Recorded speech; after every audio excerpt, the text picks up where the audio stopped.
thought this would be a perfect video to make before we get started on both these trucks. Both these trucks are 2023 models. The one on the left is a TRD Pro Sequoia, and the one on the right is a 2023 AT4. Both in the same class as far as vehicle goes. I would say that the off-road capability on both these are similar. The AT4 has independent rear suspension, a little bit smoother on ride. This one has a straight axle in the rear. This one has the 5.3 liter, I believe 330 or 340 horsepower. This one here has the hybrid motor in it. I'm going to compare the window stickers here between the two. They are very similar. I think they're only about $1,400 difference in price. This one here has an MSRP of $77,791. That we did delete the roof rack so we could get this car in time to get it built out for SEMA. They are on back order or supply issues for the roof rack on this, and we weren't going to use it anyways. So I've done a lot of comparisons. I'm going to go over the numbers and stuff on both these trucks for you. I'm going to show you the space in the back. This one here has an MSRP of $76,435. We are also going to do is I'm going to take both these trucks. I'm going to hook up this boat to both these trucks. I'm going to see how much sag is created in the back of the trucks with the weight added to it. The tongue weight comes in. We've got a safe hitch or safe weight hitch that I can show you the tongue weight. I think it comes in right around 1,000 pounds. But I'll go over some of these measurements on the truck, just because people always ask, well, how tall is this? How tall is that? How far does this hang out? How far on all these? So if you watch these, I'm going to show you a bunch of them. The highest point on this is 75 1/4, and the highest point is the antenna that's up here in the front. It's a little bit higher than the roof rack, but that is the highest point. The lowest point on the vehicle is 6 inches, and that's the rear lower control arm from where it drops down underneath the bottom. So 6 inches is the closest point on that. I took the measurements from the top of the tire to the bottom edge right here, 6 1/4 there, and then the hangover is 36 inches, and I took that measurement from the back edge of the tire, from the farthest point of the tire out to the back here to the very farthest point on the vehicle. So you can see how much hangover it has in the back, 36 inches. I did take a measurement in the front here from the top of the tire, again, to the bottom edge right here. And the reason I do that is because when we add the weight to the back of the vehicle with the boat on it, it is going to go up in the front. And I want to see how much is increased in the front, how much is decreased in the back. So we're 4 3/4 there. Then up in the front here, same, I took the measurement from the front edge of the tire right here to the farthest point out on the front of the bumper here, and we're 20 1/2 inches there. So now we'll come over to the Sequoia TRD Pro, and you can see it's similar. It's actually the same. It's 20 1/2 from the front edge of the tire to the front edge of the bumper out here. And then we're here the same, basically, I think, or close. We're actually a little bit lower in the front here. We're 4 1/2 versus 4 3/4 on the Yukon AT4. Again, the MSRP 77, a little bit more money there. Now we go to the back here. We're 6 3/4, again, from the top of the tire to the bottom edge of the wheel well right here. And the lowest point on this one is the rear diff. It's 8 inches from the center of the rear diff on the bottom. Up here on the top, the highest point is the antenna on this. It's 77 1/2 inches. And then the overhang in the back on this is 30 inches even. Again, taken from the back edge of the tire right here to the farthest point out here on the back. So want to share that. Everybody asks how much space is in the back. So I did a couple measurements. One measurement I did was taken from the back edge of here to where the door closes here, it comes in at 11 inches. And then I did another measurement from the back edge of the seat right here all the way to where the door closes, and it comes in at 14.5 inches of space there. Obviously the seats are pushed almost all the way back. They actually are all the way back. So if I push the seats forward, you can pick up some space there, but you're still losing some space here on the back of this for how much room you have. So even if you push it forward, you could do a filler panel there on that. So I want to share that with you. We'll go over to the other vehicle. There is quite a bit more room in the back on the Yukon. As far as seating goes, I would say comparable front seat, second row seats on that. So you can see here, quite a bit more space. Had a blanket back here already, and that's what the blue stuff is. So, but 24.5 inches here, and that's from where the door shuts to the back of the seat there. So we're gonna do some tests. I'm going to hook up the boat here. We're gonna see how much we increase in the front, and we're gonna see how much we decrease in the back. And then we're gonna look at the tongue weight of the boat on it.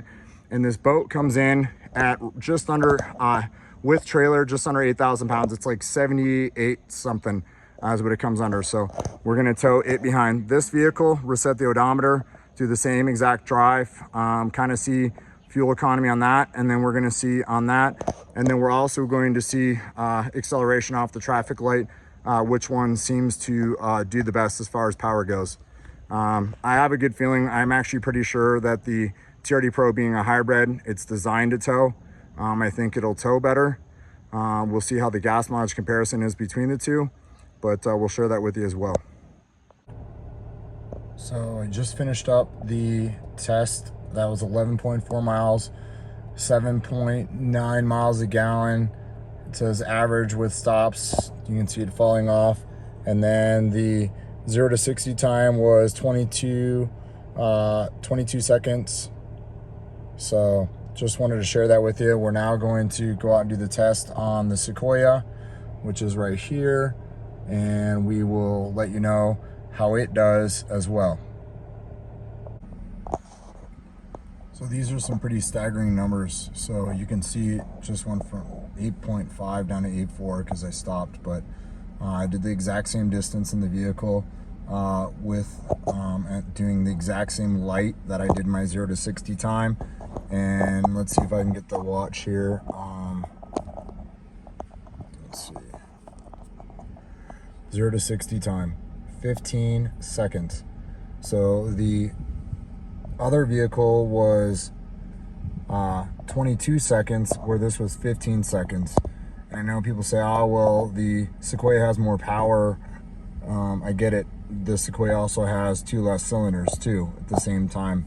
So when people say, you know, the new Sequoia doesn't have V8 in it, this is definitely a really good test to show and share that the vehicle, as far as performance, doesn't make a difference whether it's got a 6-cylinder or a V8. This hybrid system is monstrous, and the gas mileage over the last 11 miles, which was the exact same loop, going the exact same speeds, accelerating the exact same way off the traffic lights, and then again using the exact same traffic light to do my 0 to 60 time.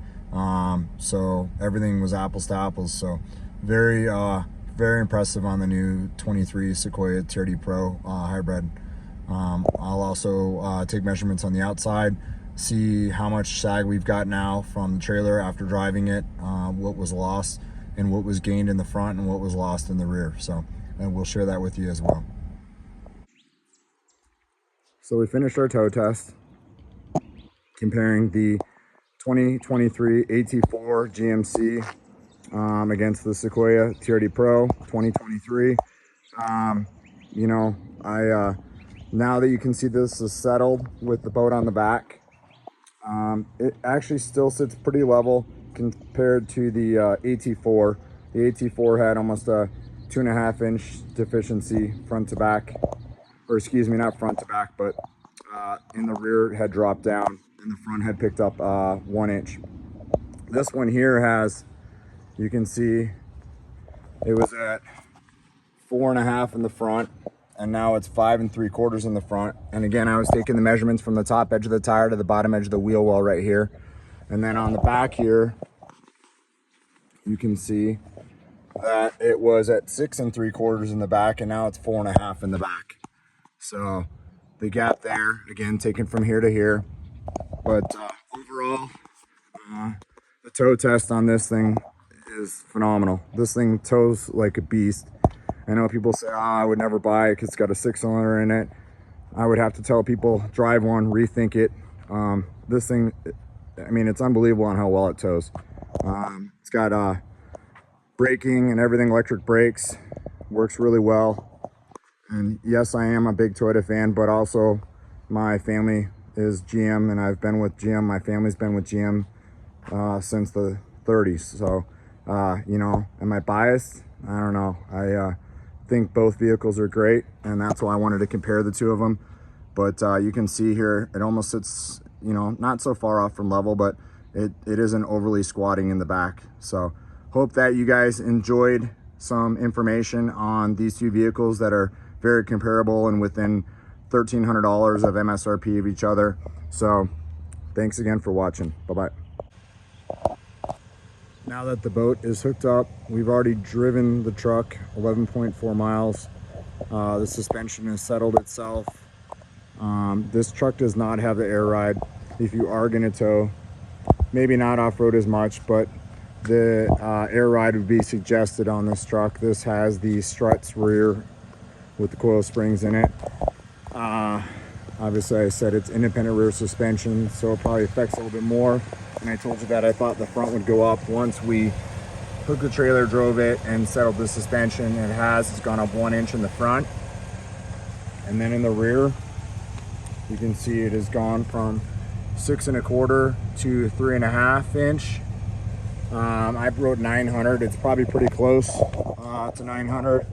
When we look here on the gauge, so gives you an idea as far as tongue weight goes, total weight on that. But again, you can really see how the vehicle has settled down in the back due to the boat being on it. So we'll do the same test on the Sequoia and see what we come up with that.